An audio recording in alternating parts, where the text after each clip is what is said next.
así que hemos seguido absolutamente todo, y por eso la primer placa dice esto, que lo primero que hay que diferenciar es, primero, el origen del nombre.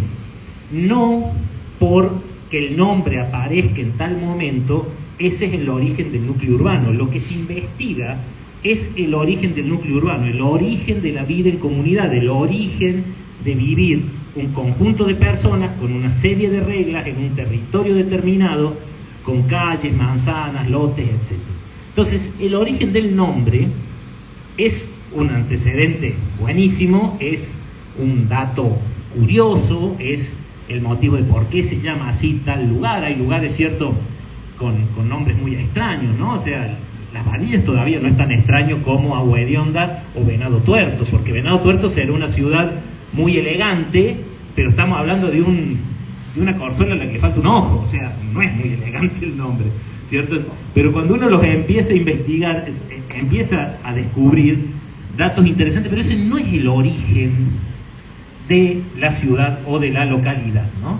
Sería como decir, bueno, Córdoba, y bueno, entonces el origen de Córdoba es la Córdoba de Andalucía, y tendría no 480 años, sino 1000 y pico, ¿no? Bueno, entonces una cosa es el origen del nombre.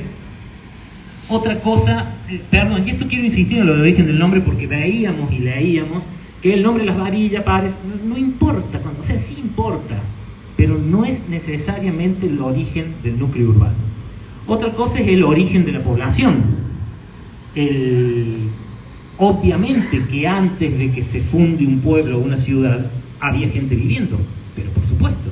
Y antes de esa gente había otra gente, y antes de esa gente había otra gente, y antes de esa gente estaban los gauchos que vagaban por acá y los indígenas del Chaco, etc. Es decir, el que haya gente viviendo no quiere decir de que haya una vida en comunidad, que haya una vida urbana, ¿no? Y otra cosa que eso sí es lo que, para lo que hemos venido con Sergio, para presentar estos documentos unívocos, es que es el origen de la localidad. Allí sí, eso es lo que estudiamos, porque ¿por qué cada pueblo quiere tener su fecha de origen? Que además lo tienen todos, menos ustedes, que en realidad sí lo tienen. En realidad sí lo han tenido al frente de los ojos todo el tiempo y se han peleado porque tenían ganas de pelearse. Y han perdido 75 años de fiesta, joda y jolgorio por pelearse, ¿cierto? Pero ya vamos a llegar a esa parte.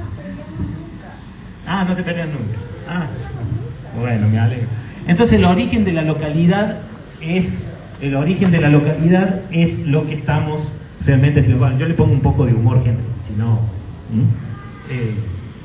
no dejo de hacer cosas un poquito graciosas de cordobés y lo hago bien aburrido, no tengo nada. Y otra cosa es el origen del municipio, ¿no? El origen del municipio, esto también es importante porque el otro día un pueblo, no voy a decir dónde, recibió la felicitación de un funcionario alto de la provincia, diciendo de felicitaciones por los 40 años del pueblo, y eran los 40 años del municipio. Son dos cosas distintas.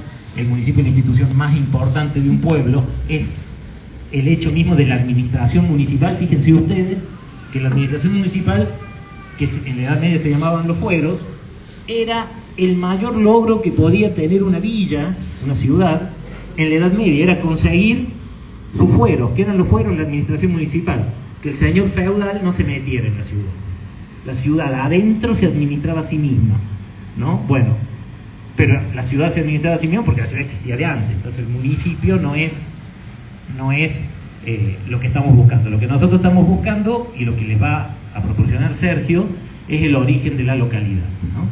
Ahora bien, ¿qué criterios se usan para fundar un pueblo? Estos son criterios convencionales, convenidos por la comunidad historiográfica y de los que nos dedicamos a la historia regional y a la historia de las fundaciones de pueblos, donde vamos a ver una serie de ítems del más fuerte, el más, diríamos, el más inequívoco, a otros un poco más, diríamos, laxos, pero igual de válidos, ¿no? Igual de válidos si se hace la investigación pertinente, ¿no?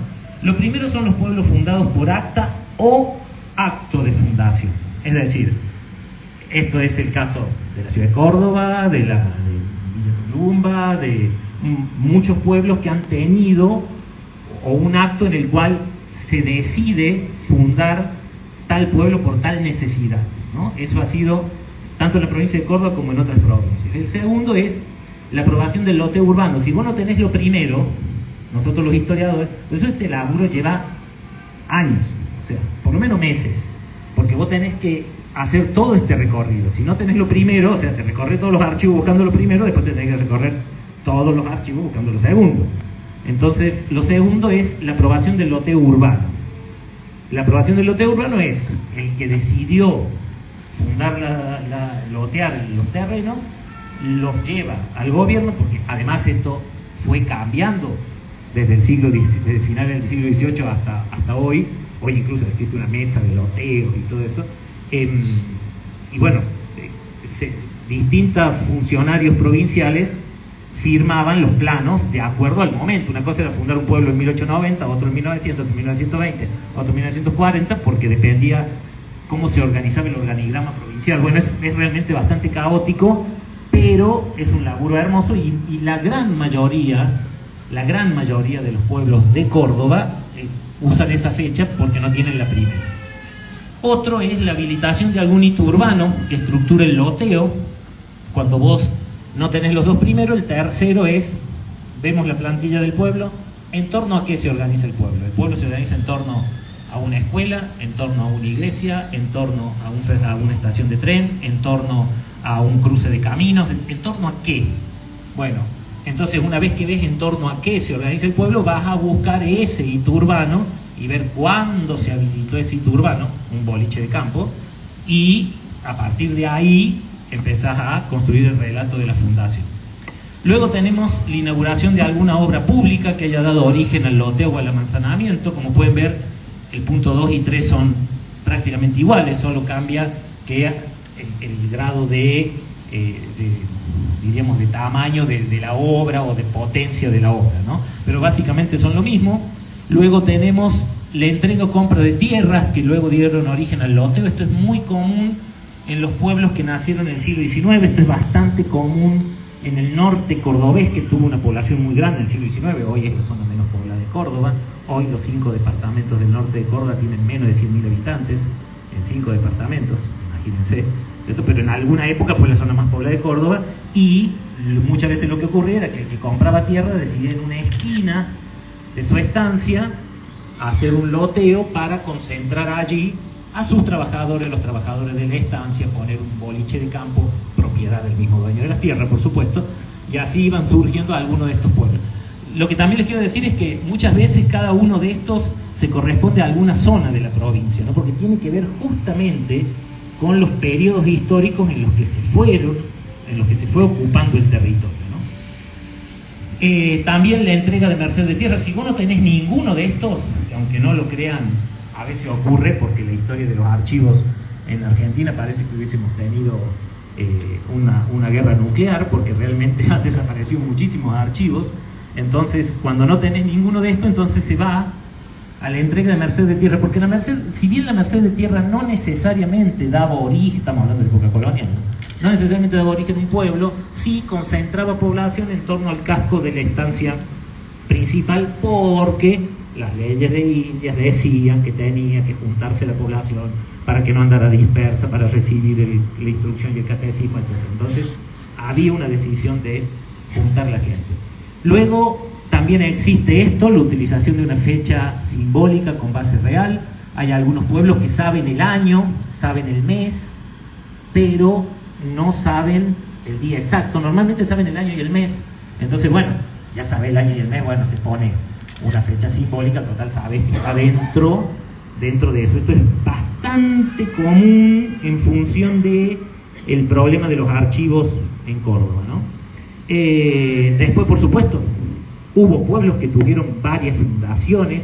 Nosotros no tenemos las capas de fundaciones como algunas ciudades en Grecia o en Roma o en el norte de África, pero sí tenemos un caso típico, es Arroyito, donde vos tenés un núcleo urbano del final del siglo XVIII, principio del siglo XIX, un pequeñísimo núcleo urbano, y luego a 800 metros le pasa el ferrocarril, 100 años después, 150 años después le pasa el ferrocarril y hace otro trazado urbano, y vos eso lo ves incluso en la trama urbana. Bueno, allí vos tenés dos fechas, y son dos fechas, una antigua y una nueva, y las dos son válidas, porque vos Sin el ferrocarril, eso seguiría siendo un pueblito pequeño como no sé, como decir cuál, Plaza Mercedes, ¿cierto?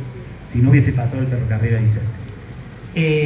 Y por supuesto, hoy en Córdoba también hay algunos pueblos que reconocen su origen prehispánico y tienen una fecha simbólica basada en los pueblos originarios. Bueno, no es este el caso. Entonces, todo esto es lo que nosotros investigamos. El tema de las varillas y por qué yo les digo que la fecha es unívoca y no es ambigua, es porque ustedes tienen lo primero. Ustedes tienen lo primero.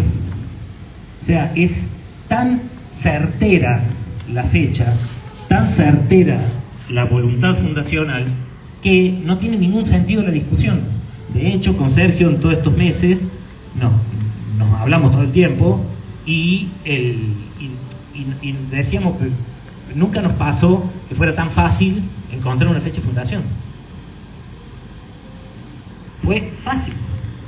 Entonces, ustedes imagínense que yo he conseguido fecha de fundación que la encontramos en los cuadernos de un viajero inglés, cónsul británico, escrito en inglés, manuscrito del siglo XIX, porque era un pueblo que no tenía nada, pero justo ese viajero pasó y dice, pasé por el pueblito de tal y tal que ya tiene numerosa población. Ah, listo, en ese año ya existía. Bueno, después de meses, esto no fue igual, acá hubo otras cosas que dilucidar que después Sergio se las va a contar. Pero ¿cuáles son las claves? ¿Cuál es el marco teórico, el paradigma fundacional? Bueno, lo primero es la voluntad fundacional. Es decir, alguien en algún momento, ya sea por ley, por voluntad, por lo que sea, digo por ley por las ordenanzas de la época colonial, alguien tiene la voluntad de concentrar población, que es el motivo por el cual ustedes viven hoy en una ciudad que se llama Las Varillas, ¿no? Vivíamos todos dispersos. Que no es raro, miren ustedes, hay 2 ciudades de las 14 provincias fundacionales de Argentina, hay 2 que fueron obligados 100 años después los habitantes a buscar un lugar y a manzanarse, así le llamaban, a manzanarse, porque las leyes coloniales impedían vivir de manera dispersa, porque para tener el control de la población, asegurar el catecismo, asegurar la educación y la defensa de la población necesitaban, ¿saben cuáles fueron esas 2? San Luis y Catamarca. San Luis y Catamarca fueron fundadas en una fecha, pero la ciudad fue fundada mucho después. El caso más paradigmático es San Luis, que en 1591 lo fundan, pero nadie va a vivir en ninguna manzana, viven todos sueltos, dispersos, donde había un poquito de agua. 100 años después, porque estaban violando las leyes del rey, se los organiza en un núcleo urbano. Entonces, hay una voluntad fundacional de las leyes coloniales en ese momento de que vos no, porque el otro caso es Catamarca, ¿no? Que es bastante más estudiado el caso de San Luis, porque Catamarca tiene más documentos, ¿no? Pero bueno, la voluntad fundacional es lo primero. Lo segundo es la trama urbana, es decir, el amanzanamiento y el eje vertebrador. ¿En torno a qué? ¿En torno a qué están las manzanas organizadas? Por eso, yo que vivo en Jesús María, por ejemplo, la tienen muy claro. En Jesús María, cuando los jesuitas compran en 1618 la estancia y la bautizan Jesús María, es una fecha como la fecha de origen del nombre. Y lo conmemoran y qué sé yo, y todo bien, todo hermoso, bárbaro. Pero la ciudad no está organizada en torno a la estancia. De hecho, está a 800 metros la estancia de la ciudad. La ciudad está organizada en torno a la estación de tren. Y además tienen un documento muy parecido, Sergio, me olvidé de contarte porque creo que ya lo conocías, muy parecido al que encontró Sergio, donde don Pío León dice: he decidido lotear, organizar un pueblo alrededor de la estación Jesús María. Clarísimo. Y esa es la fecha que se toma en Jesús María, que es 28 de septiembre y de 1873. Bueno, ya terminando, para que pasemos a la parte más linda, que es la de Sergio, es uno de los casos más claros. La voluntad fundacional está expresada en un documento clarísimo, sin lugar a dudas. El fundador de la ciudad está claramente definido en la documentación. Bueno, los aparatos. La trama urbana, bueno, por algún motivo no me parece el tercero. La trama urbana está claramente definida, dice algo así. Bueno, ahí me traicionó el aparatito. Pero bueno, ahora después de entender esto, es decir, después de entender la cuestión teórica de la voluntad fundacional, del eje vertebrador sobre el que se estructura el loteo urbano y todos los tipos de fundaciones que hay, pero por el cual ustedes tienen uno, que además es clarísimo y ya se los va a contar Sergio, ahora sí le podemos dar la palabra a Sergio, que lo que les va a presentar es extraordinario por el nivel de análisis y de precisión que ha realizado. Así que de mi parte y por ahora, muchas gracias.